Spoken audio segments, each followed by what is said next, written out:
Y damos la bienvenida en el estudio de los desayunos 24 horas aquí en Guayaquil al ministro Gabriel Martínez, ministro de Obras Públicas y Transporte. Gracias por acompañarnos. ¿Cómo está? Buenos días. Muy buenos días, Liz. Gracias por la invitación. Bienvenido. Bueno, quisiera empezar esta entrevista preguntándole su opinión sobre la decisión que tomó ayer por mayoría la Asamblea Nacional de negar y archivar el proyecto de ley económico de crecimiento económico urgente. ¿Era algo que preveían podían pasar o tenían su confianza depositada en que más bien iba a haber quizás algún cambio de actitud en ciertos asambleístas que desde un primer momento mostraron sí su rechazo a esta ley y más bien respaldarla y dar paso a la misma? Bueno, realmente creo que el gobierno esperaba que prime la coherencia, que prime realmente la responsabilidad por la situación que pasa el país, y obviamente nos sorprende ingratamente porque lo que se está archivando es la posibilidad de eliminar intereses y multas y de que puedan renegociar sus deudas 9.000 estudiantes universitarios que tienen todavía deudas pues con el sistema financiero. Se niega la eliminación del anticipo del impuesto a la renta, algo que un montón de empresarios y que un montón de políticos han venido pidiendo durante muchísimo tiempo. Se elimina la posibilidad de eliminar impuestos al sector agrícola, bienes de capital, a bienes de consumo del sector agrícola, del sector productivo. Se niega la posibilidad de que se establezca un margen máximo del 5% para el crecimiento del presupuesto general del Estado año a año, antes era 15%. Entonces realmente sorprende, porque mientras se dice defender a los pobres, mientras se dice estar preocupado por las clases más necesitadas, resulta que se archiva una propuesta que no los tocaba en absoluto, y que más bien tocaba a aquellas personas que ganan más de $100.000 al año y que obviamente no califican como pobres, porque se eliminaban los gastos deducibles del impuesto a la renta de esas personas. Se grababa con una contribución especial durante un tiempo prudencial a las empresas que facturan más de $1 millón al año, con una contribución mínima para poder salir un poco de estos problemas de financiamiento que tiene el presupuesto general del Estado. Y sin embargo se la niega y se la califica como impuestera, cuando realmente lo que estaba haciendo era motivar e intentar incentivar el crecimiento de la economía. Entonces, la lamentamos profundamente, creo que es una mala noticia para el Ecuador lo que sucedió ayer en la Asamblea, que tenemos todavía y debemos de reflexionar muchísimo sobre esto, políticos que están más preocupados sobre los cálculos, sobre las próximas elecciones, en lugar de pensar qué es lo responsable de hacer por el país. Todos se llenan la boca diciendo que necesitamos tener finanzas públicas más ordenadas. Sin embargo, cuando se intenta eliminar un subsidio nefasto, hay quejas. Cuando se intenta gravar a quienes más tienen, hay quejas. Entonces realmente lo que vemos es un deseo de inhabilitar al gobierno a actuar, que es terrible, porque al final del día el que paga las consecuencias es el ciudadano común. Pero usted decía previa a esa sesión de la Asamblea que esperaba que haya una conciencia una coherencia más bien en las necesidades fiscales que tiene el país y una coherencia también entre lo que predica y se hace. Ahora piensan pues que esta coherencia no estuvo presente, no se manifestó ayer en la Asamblea. Pero eso también decía que en caso de que sucediera, de que se archivara esta ley tal y como lo hizo la Asamblea ayer, todas las carteras de Estado enfrentarían problemas. En el caso particular de la suya, ¿cuáles serían? Mire, el presupuesto del Ministerio de Transporte y Obras Públicas se ha venido reduciendo año a año desde la década pasada por los problemas presupuestarios que existen. En un momento llegó a tener 1.500 millones de dólares, hoy tenemos 300, en este año cerramos con 380 millones de dólares para atender los mismos 10.000 kilómetros de red vial estatal. Eso obviamente nos pone muchísima presión sobre lo que podemos hacer en cuanto a obra pública. Y creo que en el momento en que necesitamos justamente hacer obra pública para reactivar la economía, para poder dinamizar, para poder crear empleos. Entonces, si no hay recursos para poder hacer inversiones, pues lo que vamos a tener es un gobierno un poco paralizado.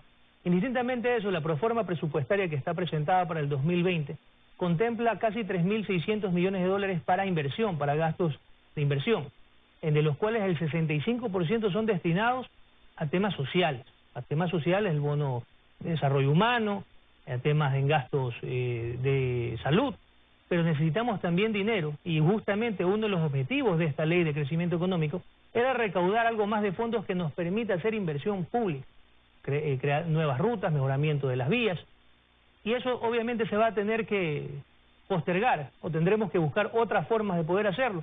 Nosotros estamos muy concentrados en hacer concesiones, es una forma de atraer al sector privado a que haga aquellas inversiones que el sector público lamentablemente no tiene capacidad económica. Pero ¿y cómo avanzan en esa intención? Porque de esto ya se viene hablando hace algún tiempo. ¿Han logrado concretar cómo va ese camino de estas alianzas público-privadas? Bueno, son concesiones realmente. Hay que diferenciar lo que es una alianza pública-privada de lo que es una concesión. Pero ya tenemos un ejemplo que es muy positivo y que estamos firmando entre diciembre de este año y enero del próximo año, que ya están adjudicadas, que es la concesión de la vía E25 desde el tramo desde Santo Domingo hasta Buena Fe y desde Buena Fe hasta Juján, a dos empresas diferentes. Esto es el tramo, la mayor parte del tramo desde Guayaquil a Quito, para ampliarla a 4 carriles, una aspiración del país desde muchísimos años atrás y que lamentablemente cuando hubo la mayor bonanza económica no se realizó. Nosotros hemos firmado el contrato modificatorio para que la vía desde Machala hasta Guayaquil se amplíe, desde el ramo desde Río 7 hasta Tenguel, y la idea, y de Tenguel a Naranjal, que está por concesionarse en el próximo mes, está por recibirse las ofertas. Hemos lanzado hace pocos días el proceso de concesión de la vía Loja-Catamayo para ampliación a un tercer carril para rebasamiento. Estamos por lanzar también Montecristi y La Cadena, y así tenemos algunas opciones de concesiones que nos van a permitir atraer capital privado para poder hacer las ampliaciones y los mantenimientos, porque obviamente el presupuesto del ministerio es limitado. ¿Son obras que estarían listas antes de que finalice este gobierno?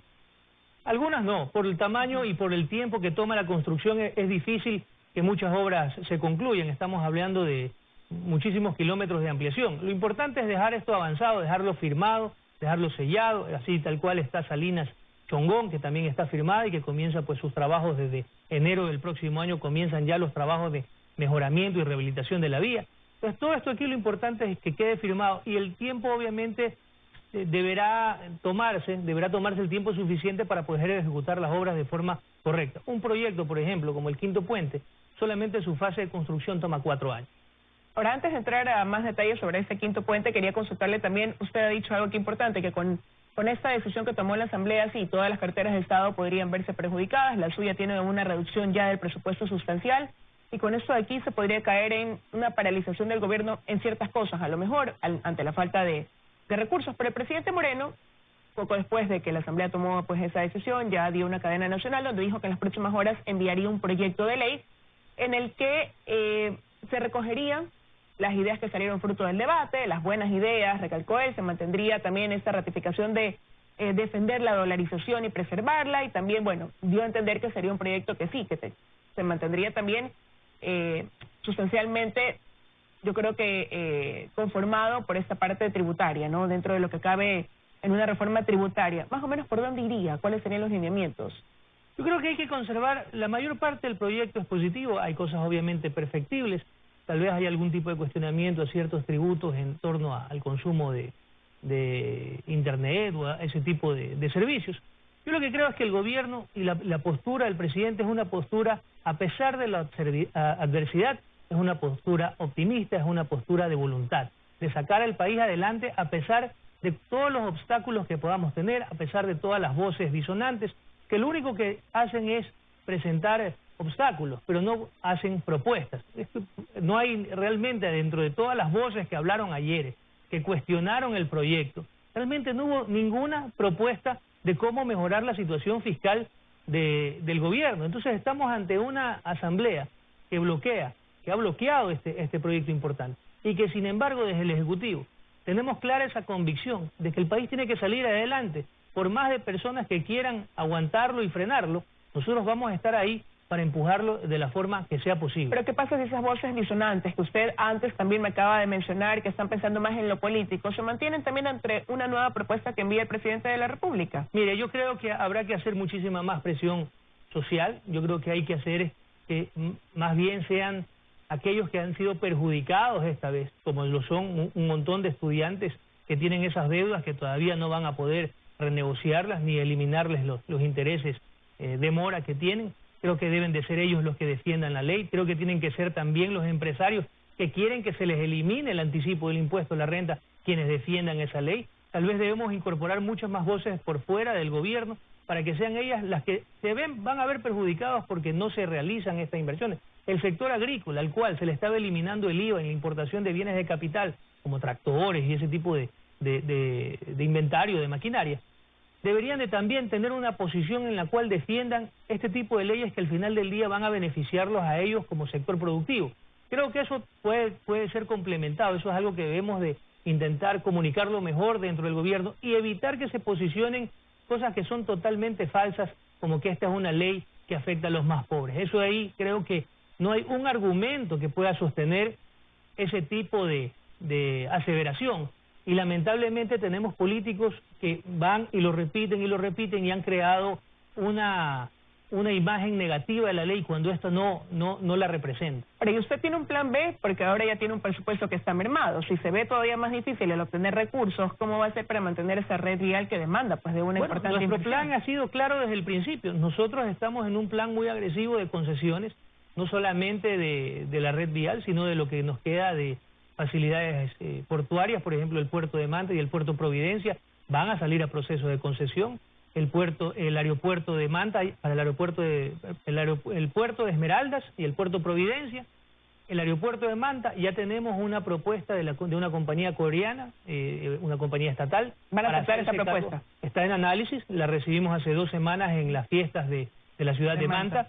Y obviamente es una propuesta para que el sector privado se lleve estos bienes, los haga funcionar, los haga operar, brinde un buen servicio, haga crecer las facilidades, como tenemos en Guayaquil, como existen en Guayaquil y en Quito, y podamos tener activos del Estado que estén en mejores manos. Con eso nos ahorramos la necesidad de nosotros financiarlos y podemos liberar recursos para atender cosas que definitivamente son inviables entregárselas al sector privado, económicamente no son rentables, pero que son socialmente responsables y que debemos nosotros ejecutar. Ahora, revisando ya otros temas, ministro, un año después de que se dio a conocer o fue anunciado este concurso para la construcción del 5º puente sobre el río Guayas, resulta que fue declarado desierto este concurso. Si bien hubo empresas privadas que estuvieron interesadas, pues no se logró concretar ninguna de las ofertas. ¿Cuál consideran ustedes fue quizás la principal causa de eso? Mire, hay que explicar desde el inicio de este proceso. Hacer una alianza pública o privada para el 5º puente no es ninguna noticia nueva, esa es la verdad. Este proyecto nace justamente como una iniciativa privada hace 2 años. En el año 2018 se presenta una compañía que hace esta iniciativa, pero que lamentablemente esta empresa que hace esta propuesta no tenía las credenciales de experiencia, de capacidad económica para poder llevar este proceso a cabo.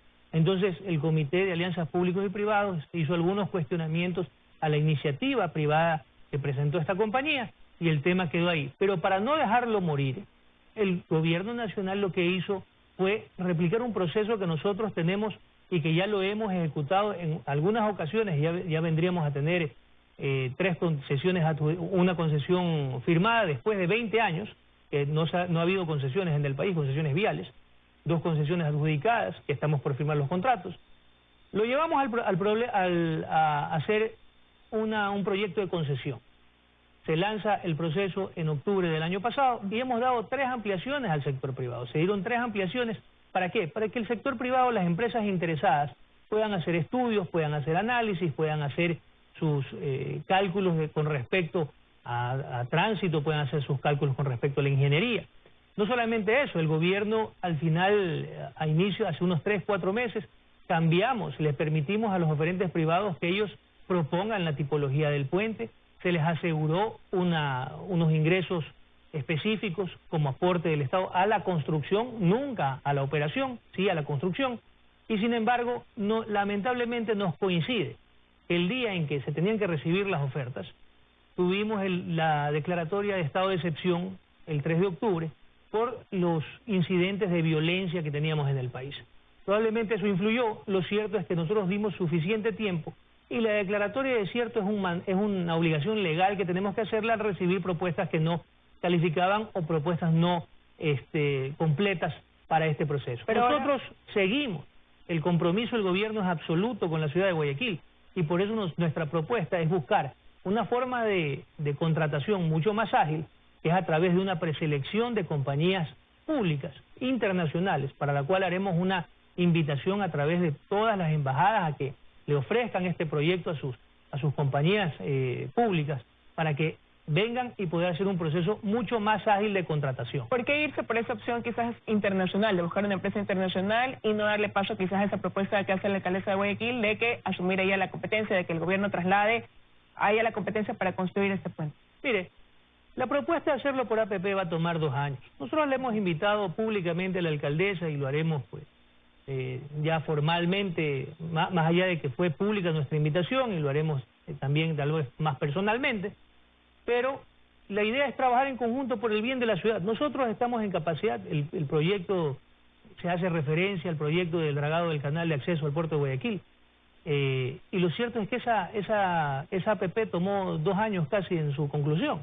Nosotros creemos que ahorita el tiempo apremia, ciertamente, nosotros tenemos ese compromiso con la ciudad, tenemos una forma completamente viable de hacerla.